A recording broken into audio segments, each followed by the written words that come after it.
చెబుతుంది. ఎదిగిన కొద్దీ ఒదగమని అర్థమందులో ఉంది. అపజయాలు కలిగిన చోటే గెలుపు పిలుపు వినిపిస్తుంది. ఆకులన్నీ రాలిన చోటే కొత్త చిగురు కనిపిస్తుంది. మౌనంగానే ఎదగమని మొక్క నీకు చెబుతుంది.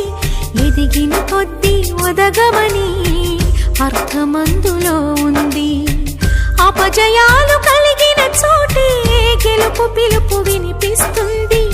ఆకులన్నీ రాలిన చోటే కొత్త చిగురు కనిపిస్తుంది.